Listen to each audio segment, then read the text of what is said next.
찬양을 잘 할 때 어떤 새 이름을 이렇게 이야기하면 잘한다라고 설명이 될까요? 꾀꼬리. 꾀꼬리 같다 그러면 잘한다라고 하는 것입니다. 변덕이 아주 심한 사람은 뭐라고 표현하면 딱 이해가 돼요? 변덕이 뭐 끓는 것 같다. 예, 변덕이 죽 끓는 것 같다. 이렇게 이야기하면 아주 뭐 다른 설명이 별로 필요 없습니다. 간단하게 설명이 됩니다. 말을 잘 안 듣는 사람, 참 무슨 개구리 같다? 청개구리 같다라고 얘기하면 그 설명 많이 안 해도 됩니다. 너는 어쩜 그렇게 청개구리 같냐? 청개구리 같냐라고 얘기할 때 기분이 굉장히 좋다. 난 청개구리가 좋다. 그러면 청개구리가 뭔지 모르는 거예요. 그런 얘기가 있습니다. 마음이 참 넓은 사람을 이야기할 때, 그분 참 마음 바다같지. 마음 참 바다같지. 그러면 더 설명이 필요가 없어요. 그냥 그 말로 다 설명이 됩니다. 그래서 비유라고 하는 것은 어려운 이야기들을, 복잡한 이야기들을 아주 쉽게 이해할 수 있도록 그렇게 말해주는 그런 하나의 비유법이죠. 비유는 그런 것이죠. 문학적인 하나의 표현 방법인데요. 어려운 이야기를 비유로 설명하는데 예수님께서도 아주 실력이 출중하셨습니다. 비유의 소재는 일상적이어야 되죠. 우리가 살면서 아까 얘기했지만 어려운 것들, 마음이 참 항상 정직하다 그러면 소나무 같다 그러면 이해가 딱 돼요. 소나무 이해가 돼요. 곧게 올라가고, 그리고 또 어떻습니까? 늘 겨울 돼도 항상 변함없이 소나무 같다. 그러니까 주변에 있는 일상적인 것, 어렵지 않은 그런 소재이어야 합니다. 이해하기도 쉬워야 되고, 예수님께서는 종종 비유로 말씀하셨어요. 오늘은 포도나무 이야기를 하시는 겁니다. 포도나무. 제가 어렸을 때 주일학교 다닐 때에도 포도나무와 관련된 이 성경 말씀을 읽곤 했습니다. 포도나무가 성경에 많이 나오거든요. 특별히 요한복음 15장의 이 포도나무 비유는 가장 대표적입니다.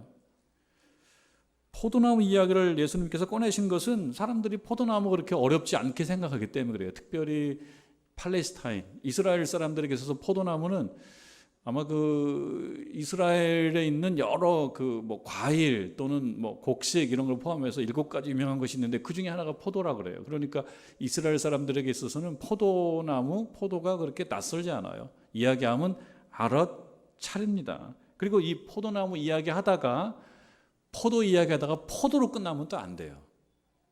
그러니까 사실은 예수님께서 포도나무 이야기하고 포도를 이야기한 것은 그 다음에 뭔가 중요한 얘기 한 가지 하시겠다는 뜻이거든요. 설교 말씀을 다 들었는데 오늘 포도는 참 맛있지. 그래서 거기서 끝나면 안 돼요. 여러분 포도 종류가 굉장히 많은데 혹시 좋아하는 포도 어떤 포도가 있습니까? 제가 기억에 나는 포도는 우리나라 그 포도 생산의 한 70%를 차지하는 뭐예요? 캠벨 포도. 그죠? 전통적인 포도 있죠? 그 포도. 그리고 또 이렇게 색깔은 그 초록색인데 비싸가지고 이렇게 뭘로 싸놓고 한 송이 얼마씩 좀 두툼하고 씨도 없고 샤인 그러죠? 샤인. 제가 이래보다 샤인 머스켓도 먹어본 적도 있고 또 알기도 하고 마트 가보면 포도 종류가 많더라고요. 이렇게 좀 길쭉한데 씨도 없고 아주 당도가 높은. 사실 우리들도 포도를 많이 알고 있는데요. 오늘 포도나무 비유를 하다가 오늘 마트 가서 포도 사야지. 이렇게만 결론이 끝나면 이거는 아쉬운 거죠. 왜냐하면 포도 이야기를 한 것은 뭔가 중요한 얘기를 하시겠다는 겁니다. 특별히 포도가 아니고 포도나무이기 때문에 조금 더 관심을 가져야 돼요. 나무는 우리가 나무 많이 알고 있지만 포도나무는 우리 어르신들께서는 잘 아실 테지만 저보다 조금 세대가 아래에 있는 분들은 포도나무를 자주 못 봤을 수도 있습니다. 알고 있는 것 같은데 근데 포도나무가 어떻게 생겼더라? 어디서 보긴 본 것 같은데 왜냐하면 가까운데 포도나무는 별로 없어요. 조금 어디죠? 포도산지 대부도를 가든지 포천을 가든지 이렇게 일조량이 있는 포도가 많이 나오는 동네가 이제 포도나무가 쭉 있어요. 그리고 혹시 외국 여행을 해보신 분들 같은 경우 독일이나 프랑스, 특히 프랑스 포도나무 밭이 포도밭이 그저 아주 끝없이 펼쳐져 있죠. 그리고 굉장히 정리가 잘 돼 있어서 본 것 같은데, 근데 포도나무 한번 설명해 보라 그러면 또 그렇게 쉽지 않은 게 포도나무이기 때문에 포도나무는 알 것 같으면서 조금 모르는 것도 있는, 그러나 이스라엘 백성들에게 있어서는 포도나무는 좀 익숙한. 그래서 오늘 우리가 이제 포도나무 비유를 같이 들어보는데요, 잘 몰라도 한번 생각해 봐야 됩니다. 한번 포도나무 최대한 떠올려 보는 거예요. 나무의 모양으로는 그렇게 매력은 없는 것 같아요. 여러분 어떻게 생각하십니까? 나무가, 우리는 어떤 나무들, 뭐 전나무 이렇게 쭉쭉 올라서 있는 나무들 보면 참 멋이 있는데, 포도나무는 나무라고 그러지만 근데 그렇게 뭐 폼이 막 나고 그렇지는 않은 것 같습니다. 이 나무, 뭐라고 할까요? 그 나무가 이렇게 곧지 않고 삐뚤빼뚤 이렇게 해요. 그리고 그렇게 뭐 높은 것도 아니고요. 위쪽에 뭐가 이렇게 나는데 가지들이 이렇게 옆으로 막 퍼져 있으면서 그 위에 잎이 나고 거기에 포도송이가 열리는 것 같은 것을 본 것 같습니다.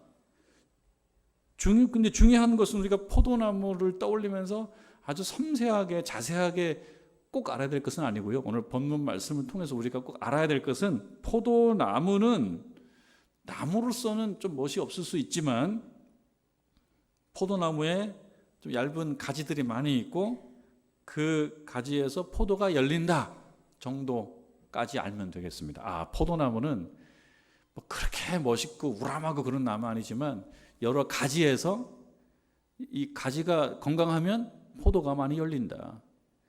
제가 한 자료를 찾아보니까요, 포도나무 중에 가장 오래된 포도나무, 그게 슬로베니아라는 나라에 있더만요. 슬로베니아는 어디에 있냐면 이제 그리스에서 위로 쭉쭉쭉 올라가면 있습니다. 더 올라가면 중부 유럽, 헝가리도 있고 뭐 그 위에 체코도 있고 폴란드도 있고 그 아래 하여튼 발칸반도 저 위쪽에 슬로베니아라는 나라가 있는데, 그 슬로베니아에 있는 포도나무가 제일 오래됐다고 알려져 있대요. 대략 한 400년쯤 됐다 그럽니다. 그런데 지금도 400년 된 포도나무가 지금도 포도가 열린대요. 한 해에 약 한 35kg에서 55kg, 그러니까 한 평균 한 45kg 정도의 포도가 열리는데요. 저도 깜짝 놀란 게, 이 포도나무, 오래된 포도나무 하나에서 뭐 그들은 또 포도나무에서 또 와인을 만들지 않습니까? 와인, 포도주 와인을 만드는데 그 포도나무 하나에서 250ml 와인이 100병이 나온대요. 100병. 깜짝 놀랐어요. 아, 이게 참, 그러니까 유명하구나. 오래됐다라고 해도 열매를 맺지 않잖아요. 유명할 수가 없죠. 오래됐는데 열매가 이렇게 많이 열리니까 정말 유명하다. 이 기네스북에 올라가는 멋진 포도나무. 그보다 더 오래된 나무들도 있지만 다 열매를 지금 맺지 않아요. 다 말라서 없는 나무들. 근데 살아있으면서 오래됐으면서 열매를 맺으면 사람들에게 감동을 주는 것이 과실나무고 포도나무입니다. 그런 의미에서 우리 모든 교우들, 비유인데, 하나의 비유인데, 오늘 말씀이 열매를 많이 맺으라 그랬잖아요. 우리 교우들께서도 열매 많이 맺기를 바랍니다. 예. 근데 포도나무 열매 맺기가 조금 또 잘 알아보면 어려울 수도 있어요. 왜? 여러분, 과일로서 포도라고 하면은 영어 단어를 찾아보니까 grape, 이게 포도래요, 포도. 근데 이 grape이라고 하는 건요, 포도 한 알이에요, 포도 한 알. 말하자면. 그럼 포도 한 송이는 알이 많아요, 그 알이. 그래가지고 영어에서는 알이 많은 거 복수를 끝에다 s를 붙이거든요. grapes. 이게 포도송이인 거예요. 근데 더 유식하게 얘기하면은 한 송이 이렇게 얘기할 때 뭔가 이렇게 과일 이렇게 뭐라고 해야 될까요? 이렇게 여러 개의 한 뭉치를 얘기할 때 번치라는 말을 쓴대요. 번치. 그래서 bunch of grapes, s가 붙는 거예요. 그래서 이런 구분 통해서 하나 알 수 있는 건, 예수님께서 포도나무의 포도 열매를 얘기할 때 우리가 이제 좀 응용해서 생각해 보는 겁니다. 열매 하나만 여는 그건 좀 부족한 거구나. 열매를 많이 열어야 되는 거예요. 왜? 포도 알이 많거든요. 여러분, 인생을 우리가 살아갈 때 인생과 신앙의 열매를 맺는 건데 조금 맺지 말고 많이 맺기를 바랍니다. 포도가 알이 많아야 되고요. 그리고 우리 캠벨 포도 얘기하면 색깔이 짙어야 되고요. 그리고 끝쪽이 단 게 아니고 아래쪽이 단데, 아래쪽에 포도들이 보통 색깔이 짙고 알이 크거든요. 알이 크고 색깔이 짙고 맛있는 열매에 딱 하나만 열지 말고 풍성한 한 송이로 여시기를 주님의 이름으로 축원합니다. 예수님께서 포도나무 이야기를 하시는 거예요. 1절 15장 1절을 보니까 나는 포도나무요 내 아버지는 농부라. 비유죠, 비유. 예수님이 나무래요. 나는 나무다. 나무. 난 나무야. 비유죠, 비유. 그러면서 2절 말씀에 이렇게 말씀하시죠. 내게 붙어 있어라. 내게 붙어 있어서 열매를 맺지 아니하는 가지는, 그러니까 비유와 현실이 이렇게 조금 복합되어 있네요. 비유와 현실이 이렇게 같이 하나로 묶여 있어요. 이 안에 비유도 있고 현실도 있습니다.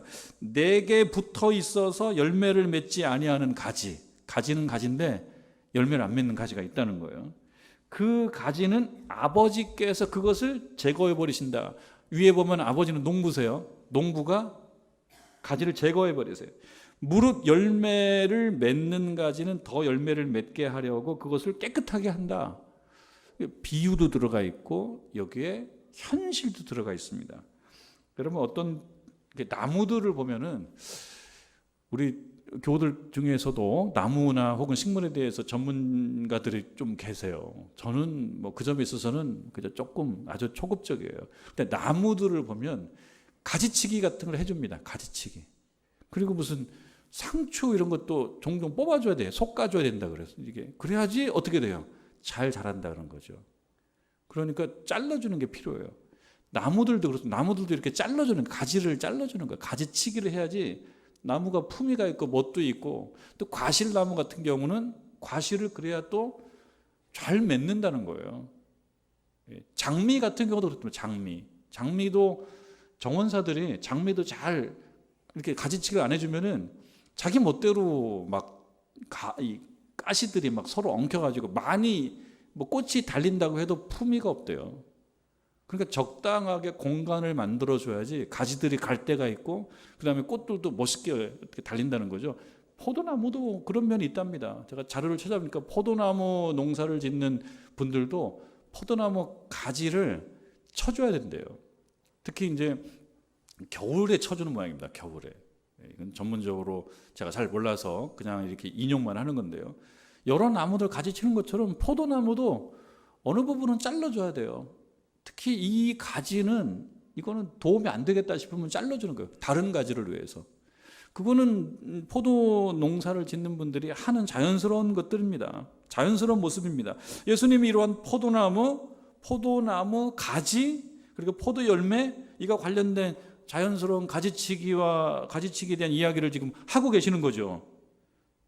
열매를 안 맺으면 자를 거고, 열매를 많이 맺는 가지는 열매를 많이 맺을 수 있도록 여기에 깨끗하게 한다 그러는데요. 깨끗하게 한다 그래가지고 뭐 물로 씻어주고 거기에 무슨 세제를 풀고, 전혀 그거 아니죠. 깨끗하게 하는 거는 손질한다는 겁니다. 손질. 그러니까 그냥 두는 게 아니고, 이 가지는 될 것 같아. 이 포도나무 이 가지는 될 것 같아. 그러면 그 가지도 정성껏 어느 부분은 조금 잘라주고, 그래서 가지도 예쁘게 만들어줘서 거기서 포도 열매가 많이 열리게 한다는 거예요. 여러분, 그렇게 하다 보면은 400년도 포도나무가 가서 400년쯤 돼도 포도 열매를 잘 맺는, 이렇게 기네스북에 올라와서 나무 하나에서 와인이 100병 나온다는 거예요. 참 놀랄 일입니다. 관리를 잘하면. 우리 하나님께서는 말씀을 통해서 우리에게 뭐라고 말씀하시냐면, 나는 관리 잘해줄 준비가 되어 있다. 나는 관리를 잘해줄 준비가 되어 있는데 관리 받을 교우들은 손들어라, 뭐 그런 거예요. 자, 나한테 관리 받을 교우들, 나한테 내가 손질을 해줄 준비되어 있는데 나한테 손질 받을 교우들 손들어라. 여러분, 그러면 손 드시겠습니까? 근데 여러분, 손질이요 힘들어요. 잘라야 돼요. 그러니까 손질은 이렇게 봐서 어느 부분이 조금 좀 아닌 듯하면 잘라내야 되거든요. 그래서 그게 싫어가지고 나는 손 안 든다. 그런 분도 있을 수 있어요. 사정을 다 알면. 나는 이게 편해. 여기서 뭘 잘라내시려고. 그럼 하나님께서 손을 이렇게 정원사 가위로 이제 조금 손질하시려고 그러면 우리 인생 가운데 조금 아닌 것들은 잘라낼 거거든요. 그 중에 뭐 버릇도 있고 습관도 있고 자기 머릿속에 오랫동안 가지고 있는 신념들이 있어요. 신념. 이거 안 바뀌어. 누가 뭐래도. 하나님께서 손질하시려고 그러면 잘라야 되거든요. 자르니까 아프잖아요. 나는 더 이상 나한테 요구하지 마시라고. 하나님께서 뭐 자르려고 그러면 난 요구하지 말라고. 나는 안 잘릴 거라고. 그러면 손을 들기가 주저됩니다. 나는 열매 맺는 거 힘들어. 그냥 열매 안 맺고 제거당할래.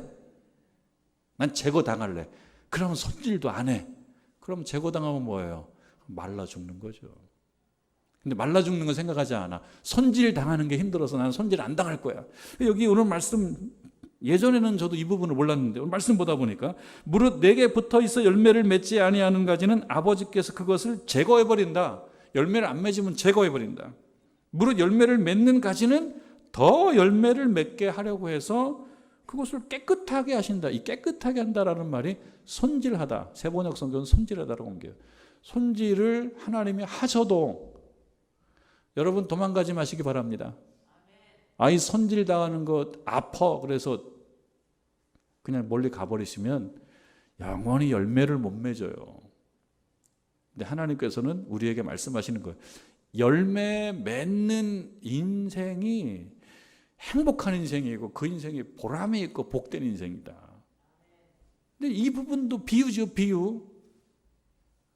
예수님께서 포도나무 비유를 이런 식으로 하시면서 다른 중요한 얘기로 들어가실 거예요. 비유라고 하는 것은 들어가는 이야기예요. 우리가 이제 오늘 말씀을 듣고 캠벨 포도가 대한민국 포도 생산량이 한 70%쯤 되는구나. 이것만 기억하고 끝나면 안 돼요. 목사님은 아는 게 샤인 머스켓밖에 없으니까 포도 열매 2개밖에 얘기 안 했지만 나는 더 많이 알아. 마트 가면은 또 칠레산 포도도 있고 뭐 멕시코산 포도도 있고 길쭉한 포도도 있고 약간 좀 오이처럼 생긴 포도도 있더라고. 오이처럼 생긴. 나는 오늘 포도 사러 가야지. 거기서 끝나면 안 되고요. 그럼 예수님 포도 얘기를 하시고 포도나무 이야기 하시면서 그 다음에 뭐 중요한 얘기를 하실 건데 그게 뭐냐는 거죠. 그거를 들어보는 것입니다. 자, 그러면 여러분 2절 무릇 내게 붙어 있으라. 이 말도 쉬운 것 같지만 비유하고 현실하고 섞여 있죠. 비유하고 현실하고 섞여 있습니다. 어떻게 붙어 있어요? 제가 이 말씀을 보니까 사람과 사람이 붙어 있을 수 있는 경우는 샴 쌍둥이. 혹시 아십니까? 머리가 이거는 불행하게 머리가 서로 붙어 있어서 태어나는 경우도 있어요. 인도 같은 경우 그런 예가 있더라고요. 머리와 머리가 붙어 있어요. 혹은 어떤 경우는 상체는 둘인데 몸은 하나 있는 그런 아주 불행한 경우가 있습니다. 이거는 절대 좋은 상황이 아니죠. 이러한 샴 쌍둥이라고 하는 아주 참 마음 아픈 상황이 아니라면 사람과 사람은 붙어 있을 수 없어요. 붙어 있을 수가 없어요. 붙어 있으면 답답해요. 그런데 예수님께서는 나하고 붙어 있으라. 비유입니다. 비유. 뭘 말씀하실지나 중요한 얘기가 있는 거예요. 나한테 붙어 있어야지만 열매를 맺는다. 열매를 맺는 것도 알겠고 붙어 있는 것도 알겠는데 사람과 사람이 붙어 있는 거는 또 틀려. 그럼 이건 비유인데 그럼 우리가 따져봐야 되는 거예요. 붙어 있다. 예수님과 우리가 붙어 있다는 거를 현실적으로 어떻게 그러면은 설명을 할 수 있냐? 그 설명을 해야지 우리가 오늘 읽은 말씀에 중요한 결론과 핵심이 나오는 거예요. 예수님과 우리가 어떻게 붙어 있냐? 바울 사도가 종종 이야기할 때 그런 표현을 씁니다. 주님의 몸된 교회. 그것도 비유죠. 교회를 어떤 분과 동일시하냐면 주님, 우리 주님. 교회는 우리 주님이시다. 이렇게 또 비유로 얘기합니다. 거기서 힌트를 얻어서 생각해 보면 그러면 주님과 붙어 있는다는 건 뭐야? 붙어 있는다는 건. 우리 주님의 몸된 교회를 몸으로 이해할 수 있다면 교회에서 떨어져 나가면 붙어 있는 게 아닌 거예요. 교회에서 떨어져 나가면 붙어 있는 게 아닌 거예요. 그러니까 아주 쉽게 얘기하면은 나와 붙어 있으라. 아주 쉽게 얘기하면 교회 열심히 나오라는 뜻입니다. 아주 쉽게 얘기하면. 그러면은 교회를 열심히 나오지 않으면 붙어 있는 것이 아니냐? 아니죠. 한 단계 더 나아가야 되죠. 교회에 나온다라고 하는 것은 무엇입니까? 교회 나오는 이유는 많이 있어요. 어렸을 때는 교회 나갈 때 간식 먹으러 갈 때도 있었어요. 선물 받으러 갈 때도 있었고요. 끝까지 결석하지 않고 1년 52주 도장 찍으려고 했던 것은 성탄절 때 선물이기 때문에 그런 것도 있어요. 그러나 이건 다 부수적인 거예요. 중요한 본질은 뭡니까? 우리가 교회에 붙어 있고 교회를 떠나지 않아야 되는 것은 예배자로서의 모습을 유지하기 위해서요. 예배자. 교회에 나와서 우리가 밥도 먹고 교제도 하고 쉬기도 하고 그러지만 가장 중요한 것은 예배 드리는 거예요. 예배 드리는 거. 예배 드리고 기도하는 기도자의 모습. 그러니까 교회를 주님의 몸된 교회라는 관점에서 우리가 예수님과 붙어 있는다 그러면 교회에서 뭐 해야 된다는 겁니까? 예배자, 기도자. 그러니까 오늘 말씀 내게 붙어 있으라라고 하는 것은 예배 드려라, 기도하라 그런 말이기도 합니다. 기도자로서의 모습, 예배자의 모습인 거예요.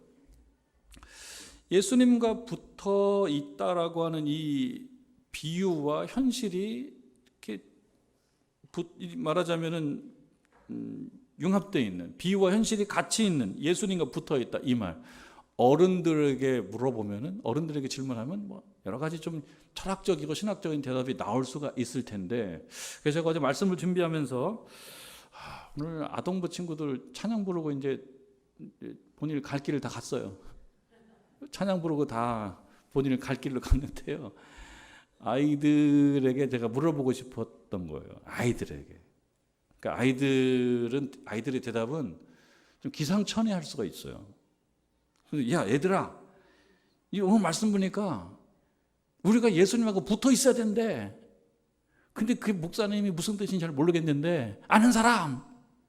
그러면 기상천외한 대답을 할 것 같아서 제가 물어보려고 그랬는데 다 어디 가버렸어요. 그래서 물어볼 수는 없는데 여러분 한번 아이들의 마음에 대해서 답을 해볼 수 있겠어요? 예수님과 붙어 있는다는 것이 뭔지, 이게 무슨 뜻인지 생각해 볼 수가 있겠냔 말이죠. 그게 사실은 중요합니다. 신학과 철학을 공부하지 않고 그냥 오랫동안 우직하게 변함없이 처음에 비유했던 것처럼 소나무처럼 우직하게 오랫동안 교회를 열심히 출석하시며 신앙생활을 많이 하셨던 신앙과 인생의 선배님께 신학을 공부하고 설교를 준비한 이 담임 목사가 질문을 한다 그러면 저는 훨씬 더 풍성한 대답이 나올 수 있을 것 같아요.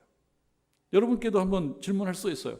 우리 교우들께서 답해 보시는, 예수님과 붙어 있으라 그러는데 예수님과 붙어 있을 수는 없어요. 예수님이 지금 계시지도 않고 육신적으로는 이미 이 세상에 안 계시고, 계신다고 해도 그분은 이스라엘에 계실 거고 우리 만날 수도 없어요. 그런데 이 말씀은 예수님과 붙어 있으라 그러는, 붙어 있으라. 그러면 우리 교우들께 제가 묻는 거예요. 예수님과 붙어 있는다라고 하는 것은 현실적으로 어떠해야 하는 것이냐? 어떻게 하면은 붙어 있는 거냐? 여러분 질문을 받으신다 그러면 뭐라고 답변할 수 있겠습니까? 우리는 그걸 찾아야 돼요. 지금 포도나무 가지, 포도 열매, 그리고 포도는 열매가 영어로는 그레이브인데 이거는 한 송이를 얘기하면 그레이브스라고 해야 되고, 이것만 우리가 기억할 게 아니라 예수님과 붙어 있는다라고 하는 것을 말하기 위해서 예수님 포도나무 얘기를 꺼낸 건데, 붙어 있다라고 하는 것도 비유라, 이것도 우리가 풀어야 되는데, 그럼 이거에 대해서 한번 설명해 보는 거, 풀어서 예수님과 붙어 있는 건 뭐냐? 붙어 있는 거. 붙어 있을 수 없는데. 제가 일일이 다 답을 들을 수 없기 때문에 아마도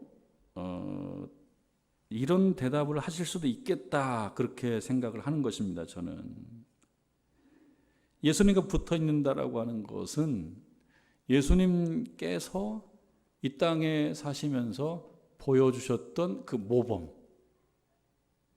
신자로서의 모범, 그리고 한 인간으로서의 모범, 좀 구분하자면 신자로서의 모범, 한 인간으로서의 모범, 이것을 따라서 가는 것, 이것을 따라서 흉내내고 또 실천하는 것, 그것이 예수님께 붙어 있는 것이라고 말할 수 있지 않겠냐. 왜? 현실적으로는 붙어 있을 수가 없으니까. 우리는 그걸 풀어야 되니까. 그럼 예수님께서 이 땅에 오셔서 신자로서의 모범을 보여주신 것은 무엇이겠습니까? 신자의 모범을 보여주신 것은 기도자의 모습이었잖아요. 어려울 때 겟세마네 동산에 가서 정말 땀방울이 핏방울이 되도록 기도하셨던 그 모습, 그리고 늘 예배드렸던 모습. 그러니까 우리 예수님은 아버지 하나님께 예배드리고 기도하고 그리고 묻고 듣고 하셨다. 신자로서는 그것입니다. 신자로서는. 그러니까 우리들도 예수님 따라간다라고 하는 것은 예배를 잊지 않고 신자로서 기도하고 그런 것입니다.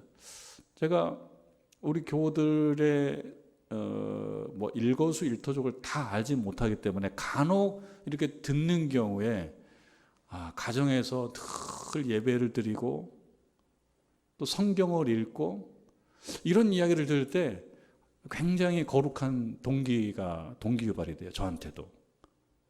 우리 성도님들이 말을 안 해도 그냥 예배를 드리고 집에서 예배도 드리고 그리고 말씀도 그냥 읽고 말씀도 암송하고 이런 얘기를 들을 때 굉장히 자극이 돼요. 좋은 자극이 돼요.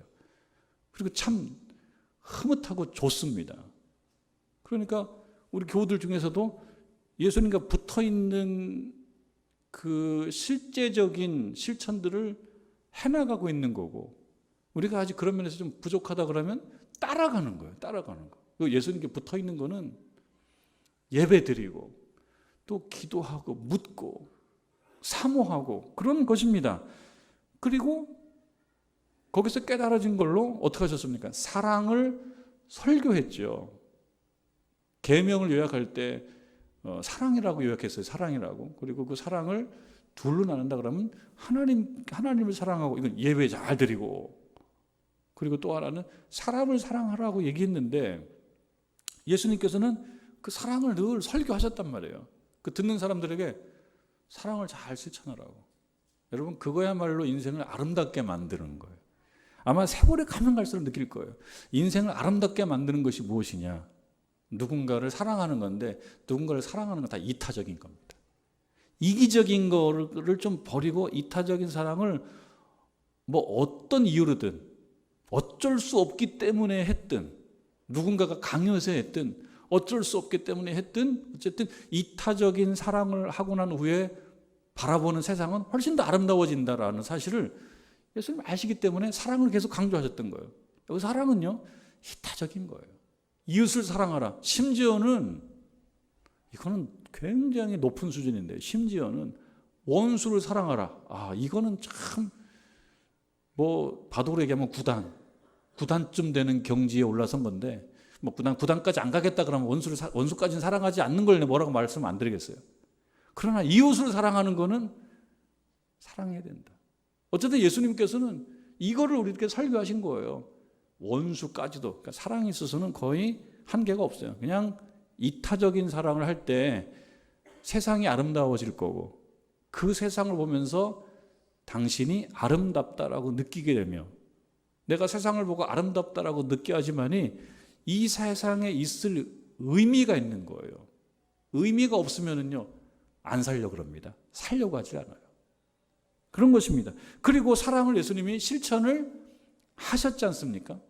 이거를 보여주신 거예요. 예수님께서 보여주신 그 최고의 사랑의 실천은 십자가라고 그래요. 십자가.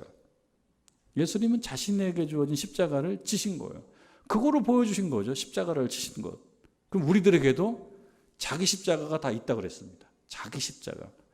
자기 십자가를 다 외면하면 안 되고, 그 십자가를 쥐고 갈 때 나를 통해서 세상에도 아름다워진다. 하나님 나라가 더 커진다. 그 얘기입니다. 여러분, 이것을 우리가 잘 따라가야지 붙어 있는 겁니다. 하나님 잘 믿고 사랑을 설교하고 사랑을 실천하고, 그 사랑 실천에 아주 구체적인 예수님의 표현이 십자가였기 때문에 여러분들께서도 각자 개인이 독특하고 고유하게 갖고 있는 십자가를 그냥 옆으로 던져놓지 말고 지고 가는 겁니다. 뭐 그런 경우에는 눈물도 나올 때도 있고 힘도 들고 땀도 나고 그럴 때 있지만 하는 겁니다. 그것이 하나님께서 우리에게 원하시는 것이다. 붙어 있겠다는 결심을 해야 된다. 그런데 그 결심이라고 하는 것은 아까 처음에 얘기했다시피 손질 당할 것까지도 거부하지 말아야 된다. 예수님 손질하시면 저는 안 합니다. 손질은 하지 마세요. 그러진 않아요. 열매를 잘 맺을 수 있도록 계속 하실 것이다. 그리고 열매 꼭 하나만 매달고 끝나지 말고 계속 열매를 더 많이 맺는 거예요.